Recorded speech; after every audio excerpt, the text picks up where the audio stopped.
Sura ya 22. Unabii ulitimia. Wakati walipomngojea Bwana katika mwaka 1844 na Bwana hakuja, wale waliomtazamia walikuwa katika wasiwasi na mashaka sana. Wengi waliendelea kuchunguza maandiko ili kuhakikisha msimamo wa imani yao. Unabii ulikuwa wazi ukionyesha kuwa kurudi kwake Bwana ku karibu. Baraka ambazo watu waliopokea na uongofu wao ulionyesha kuwa ujumbe ulikuwa wa mbinguni. Utatanisho wa unabii ambao walidhani kuwa unawaonyesha kurudi kwa Kristo katika mwaka 1844 lilikuwa fundisho la kuwafunza kuwa wavumilivu ili kungojea ufunuo zaidi katika mambo ambayo hawayajui. Kati ya unabii huu uko Habakuki sura ya 2 mstari wa 1 mpaka wa 4. Hakuna hata mmoja aliyeona kuwa kule kukawia kumo katika unabii.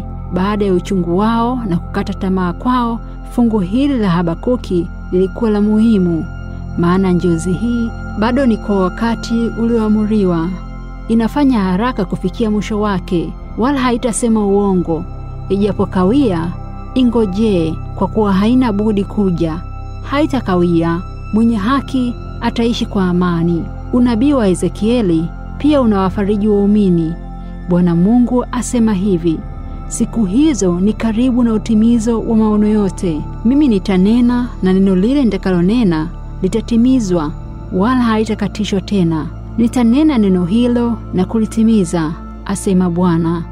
Ezekieli sura ya 12 mstari wa 23 mpaka wa 25 na mstari wa 28. Wenye kungojea walifurahi. Mungu ajuaye tangu mwanzo mpaka mwisho amewatumainisha. Kama mafungu ya sehemu kama hizo yasingelikuwako, imani yao ingetoweka kabisa. Mfano wa wanawali 10 waliomo katika Mathayo 25 inatoa kielelezo cha watu wa marejeo pia. Hapa kanisa la mwisho linaelezwa jinsi mambo yalivyo. Hali yake inafananishwa na harusi ya huko mashariki. Ndipo ufalme wa mbinguni unaofananishwa na wanawali 10 waliotoa taa zao wakatoka kwenda kumlaki bwana harusi. 5 wao walikuwa wapumbavu na 5 wenye busara. Wale walikuwa wapumbavu walizitoa taa zao, wasitwae na mafuta pamoja nao, bali wale wenye busara walitoa mafuta katika vyombo vyao pamoja na taa zao. Hata bwana harusi alipokawia, wote wakasinzia, wakalala usingizi. Lakini usiku wa manane pakawa na kelele, haya, bwana harusi tokeni, mwendeni kumlaki. Mathayo sura 25 mstari wa 1 mpaka wa 6. Wote walichukua taa zao ambazo ni mfano wa Biblia, basi wakatoka kwenda kumlaki bwana harusi. Lakini wakati wale wapumbavu hawakuchukua mafuta, wenye busara hawa walijifunza maandiko matakatifu ili kujua ukweli ulivyo. Kwa hiyo wakawa na imani ambayo haikuweza kuyumbishwa na hali yoyote. Wengine walikuwa wakichangamka tu kwa ajili ya ujumbe bila kuwa na imani ya kweli, ila msisimko tu wanapokutana na wengine katika mikutano. Hawa walikuwa wakikutazamia kuja kwa bwana harusi ili wapokee zawadi. Hawakuwa na imani ambayo inasimama imara katika matatizo na kukawia kwa wakati. Walimtazamia Bwana aje mara moja. Imani yao haikufaulu. Hata bwana harusi alipokawia, wote walisinzia na kulala usingizi. Kule kukawia kwa bwana harusi kunafananishwa na kukawia kwa wakati, uchungu wa kutokuja, yaani kukawia. Wale waliokuwa na imani ya kweli walikuwa wamesimamishwa mwambani ambako hakuna kung'olewa na fujo yoyote. Wote walisinzia na kulala, kundi moja lenye kuacha imani yao, kundi jingine lenye kungoja kwa uvumilivu mpaka nuru itakapomulika kwa wazi. Imani ya juu haiwezi kusaidia lolote wala kutegemea msaada wa ndugu. Kila mtu hana budi kusimama mwenyewe binafsi. Wote walisinzia na kulala, kundi moja lenye kuacha imani yao, kundi jingine lenye kungoja kwa uvumilivu mpaka nuru ilipomulika kwa wazi. Imani ya juu haiwezi kusaidia lolote wala kutegemea msaada wa ndugu. Kila mtu hana budi kusimama mwenyewe binafsi. Ukakamavu wa kidini waonekana. Wakati ule ushupavu kidini ulionekana, baadhi yao walionekana kuwa na msimamo mwingine. Mawazo yao ya aina nyingine ya kishupavu hayakukubaliwa na wengine wa imani ya marejeo. Mambo yao yalileta shutuma kwa ukweli wa marejeo. Shetani alikuwa akipoteza raia zake walioongolewa katika imani ya marejeo. Kwa hiyo alileta machafuko katika waumini kiasi kwamba wengine walipita kiasi. Alikuwa tayari kutafuta vikasoro vyovyote na kuvifanya viwe ndivyo sababu ya kulaumu msimamo wa watu na marejeo. Kadiri alivyowashawishi watu wengi walionekana kana kwamba wameongoka na kujiunga na ujumbe wa marejeo, ndivyo alivyofanikiwa. Shetani ni mshtaki wa ndugu. Ufunuo sura ya 12 mstari wa 10. Malaika zake wako tayari kuona kasoro za watu wa Mungu ili kuzishika na kutoa lawama kubwa. Wakati huo wema wote na uteule wa watu wa Mungu hausemwi. Katika historia yote ya kanisa hakuna matengenezo yoyote yaliyofanywa bila kuagizwa ili kuyavuruga. Pale Paulo alipoanzisha kanisa, baadhi ya wale waliojidai kuwa waamini walionekana kuingiza maneno ya uzushi. Luther pia alisumbuliwa na watu wa jinsia hiyo ambao walikuwa wakijidai kuwa Mungu amewaagiza kufanya vile vile, na watu ambao walitegemea maoni yao badala ya maandiko matakatifu. Wengi walidanganywa na walimu wa namna hii na kujiunga na Shetani kuharibu kazi ya Luther aliyoambiwa na Mungu. Wesley alipambana na hila za Shetani kwa kuwasukuma watu ambao hawakuwa na utaratibu wala si waongofu, ila walikuwa washupavu tu, wakitaka mawazo yao yafuatwe na kila mtu. William Miller hakuwahurumia watu wa aina hiyo ya ushupavu katika dini. Alisema, mwovu anao uwezo mkuu juu ya baadhi ya watu wa siku hizi. Mara nyingi nimeshuhudia Ukristo wa mtu wa kweli rohoni mwake na usemi wake kuliko kelele zote zinazopigwa na Wakristo. Wakati wa matengenezo, maadui walituma lawama juu ya watu waliokuwa na juhudi mno kuwapinga kwamba ni washupavu. Hali ile ile ilionekana katika kuwapinga watu wa marejeo. Wala hawakuridhika na kuyasema makosa yao tu, lakini walieneza uvumi ambao sio wa kweli. Walichafuliwa na kule kumtangaza Kristo kuwa yu karibu. Waliogopa isije kuwa ni kweli, lakini walitumaini kuwa si kweli. Hii ndiyo ilikuwa siri ya vita yao na watu wa marejeo. Kuhubiriwa kwa ujumbe wa malaika wa kwanza kulielekea kukomesha ushupavu. Wale waliokubaliana na kundi hili walipatana, wala haikuweko tofauti yoyote. Walipendana na walimpenda Yesu ambaye walitazamia kumuona karibuni. Imani yao moja ya tumaini moja viliyakinga mashambulizi ya Shetani. Makosa yaliyosababishwa na bwana harusi alipokawia, wote walisinzia wakalala, lakini usiku wa manane palikuwa na kelele, haya, bwana harusi anakuja, ondokeni kwenda kumlaki.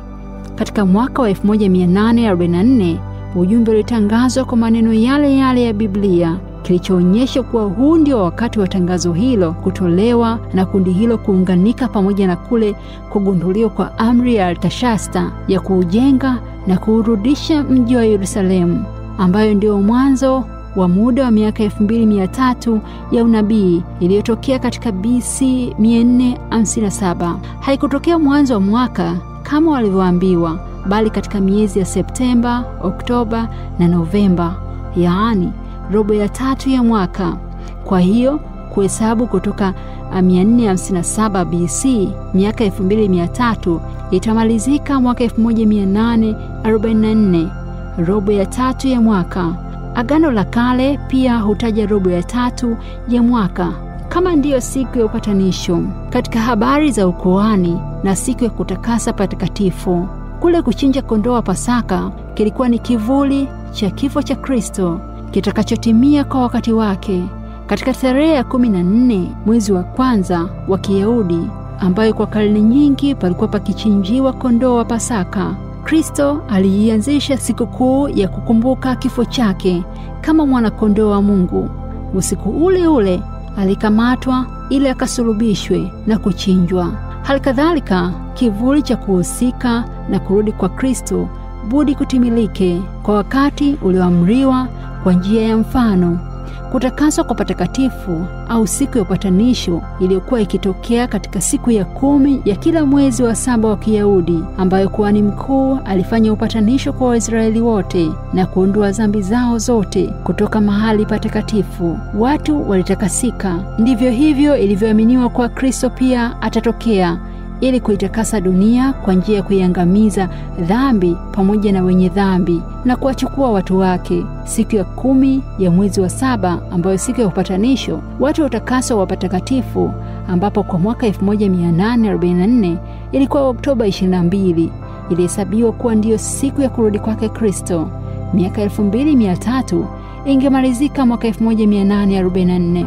Kwa hiyo ikakubaliwa kuwa wakati huo ndio wa kurudi kwa Kristo. Kilio cha usiku wa manane. Hoja hizo zilikuwa kubwa kiasi cha kuwasadikisha watu, na mahubiri yakatolewa yale yaliyojulikana kuwa ni kilio cha usiku wa manane. Watu maelfu wakajiunga kuyatoa. Hali ya ushupavu wa dini iliendelea kutoweka sawa na ukungu wakati wa mapambazuko. Mambo yakaenea kwa upesi sawa na mawingu, toka mji hadi mji na toka kijiji hadi kijiji. Kazi ikafanana na ile ya wakati wa uamsho katika Israeli baada ya kudidimia dhambini. Kulikuwako na mwamko mkubwa sana, maungamo ya dhambi na kujichunguza moyo.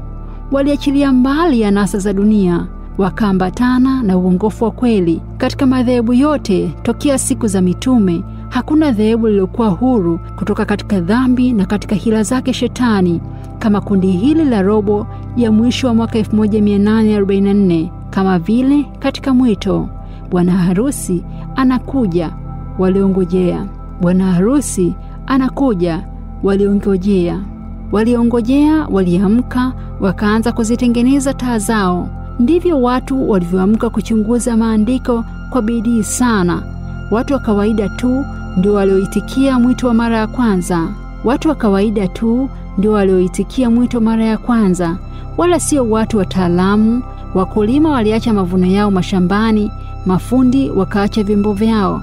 Wote wakaondoka kwenda kulitangaza neno la Mungu. Kwa kawaida makanisa hayakujali ujumbe huu, na wale waliopokea walifutwa katika makanisa hayo. Wale wasioamini walikuja kujiunga na watu wa marejeo. Waliona kuwa kuna uwezo mkuu katika ujumbe huu. Haya, bwana harusi yuaja. Imani ilileta jawabu kwa maombi. Kama manyunyu ya mvua yanakuja nchini, hali kadhalika na neema ya Mungu ilikuwa kwa wale waliokuwa wakiutafuta ukweli. Wale waliotamani kusimama mbele ya Mwokozi karibuni walikuwa na furaha isiyo kifani. Roho Mtakatifu aliyeshusha mioyo yao. Wale waliopekua ujumbe walitazama wakati wa kukutana na Bwana wao. Waliombeana sana. Kila mara walikutana faragani kuzungumza na Bwana, na sauti za waombaji hawa zilipaa juu kutoka kila mahali.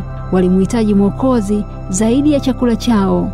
Wakati wowote walipokuwa na shaka lolote, hawakutulia mpaka waone uthibitisho juu ya jambo hili, hasa msamaha wa dhambi zao. Uchungu tena. Lakini tena wakati waliomtazamia Mwokozi ulipita, na Mwokozi hakutokea. Sasa wakawa kama Mariamu alipokwenda kaburini walipomzika Yesu. Alipofika huko asiuone mwili wa Yesu, alianza kulia huku akisema, wamemuondoa Bwana wangu, wamemuondoa Bwana wangu, wala mimi sijui alipokwenda, wala mimi sijui alikomweka. Yohana sura 20 mstari wa 13.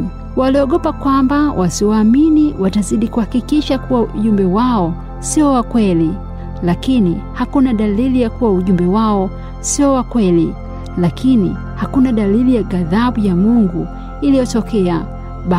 Basi waliendelea tu kuvumilia mizaa na mashutumu. Watu wengi walioamini walitupilia mbali imani yao na kurudi nyuma. Wenye mizaa walifaulu kuvuta wenye mashaka na waoga, wenye mashaka na waoga kuacha msimamo waliokuwa nao.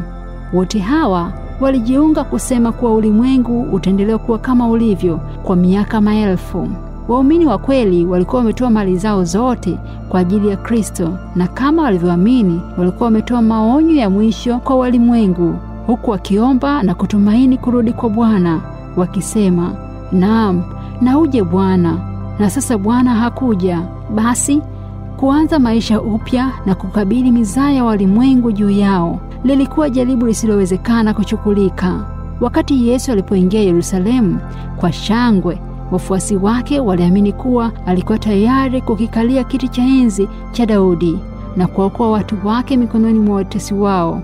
Kwa matumaini na shangwe kuu, wengi walitandika nguo zao njiani ili apite na kukanyaga juu yake, na wengi walibeba matawi ya mitende ili kufurahia tukio hilo. Wanafunzi walikuwa wakilitimiza shauri la Mungu, lakini walishangazwa na kuingia uchungu kwa yale yaliyotokea. Walakini baada ya muda mfupi waliyashuhudia mateso ya Kristo na kifo chake, wakamzika kaburini. Matumizi yao yalikufa pamoja na Yesu. Hawakuelewa mpaka Bwana alipofufuka, ndipo wakafahamu kuwa yote yalitabiriwa na manabii. Ujumbe uliotokea kwa wakati wa hasa. Hali kadhalika Mila na wenzake walitimiza unabii, wakatoa ujumbe ambao ulitabiriwa na utatolewa ulimwenguni. Kama wangalitambua kuwa wakiutoa utawaletea uchungu, wasingeutoa. Ujumbe wa malaika wa kwanza na wa pili ulitolewa kwa wakati wake hasa na ukatimiza kusudi la Mungu. Ulimwengu ulikuwa ukitazamia kuwa kama Kristo hataonekana, hali ya marejeo ingeachwa, yaani kanisa la marejeo lingetupwa. Lakini kwa kuwa wengi walitupa imani yao, kulikuwako na wengine waliosimama imara. Matunda ya marejeo, roho ya kujichunguza na kuukana ulimwengu, huthibitisha kuwa ilikuwa ni kazi ya Mungu. Hakuthubutu kukana kuwa Roho Mtakatifu hakuwaongoza waliohubiri ujumbe wa malaika wa pili, wala hawakupata kasoro yoyote kama unabii wa nyakati zilizosemwa. Wapinzani wao hawakuweza kukanusha tafsiri ya unabii jinsi walivyoueleza. Hawakuweza kukanusha hali ya kiroho iliyokuwa kwa maombi ya bidii na kuchunguza maandiko kwa bidii ili kuweza kuwapinga wapinzani wote waliokuwa hodari. Watu wa marejeo, yani Waadventista, waliamini kuwa Mungu alikuwa amewaongoza ili kutoa maonyo ulimwenguni kuhusu saa ya hukumu. Walisema ujumbe huu umewajaribu wote waliosikia, kwamba wale wote waliojichunguza mioyo yao watafahamu upande wanaosimama kama Bwana angekuja. Sijui kama wangeweza kusimama na kusema, huyu ndiye Bwana wetu, tumemngojea atatuokoa, au wangelikimbia uso wake wakiita miamba iwaangukie ili kuwafunika wasiuone uso wake akitia juu ya kiti cha enzi. Hali ya watu ambao bado wanaamini kuwa Mungu bado anaongoza wanaelezwa kwa usemi wa Mila. Tumaini langu la kurudi kwake Bwana linasimama imara kama hapo mwanzo. Nimetenda yote kama nilivyoona kuwa ni wajibu kutenda. Baada ya miaka ya kutafakari, maelfu mengi ya watu wamejifunza na kuhubiri kuhusu wakati, na kwa damu ya Yesu wamepatanishwa na Mungu. Imani ilidumishwa. Roho wa Mungu bado anakaa kwa watu ambao hawakuharakisha kuikanusha nuru waliopewa na kukanusha watu wa marejeo. Basi msiutupe ujasiri wenu, kwa maana una thawabu kuu.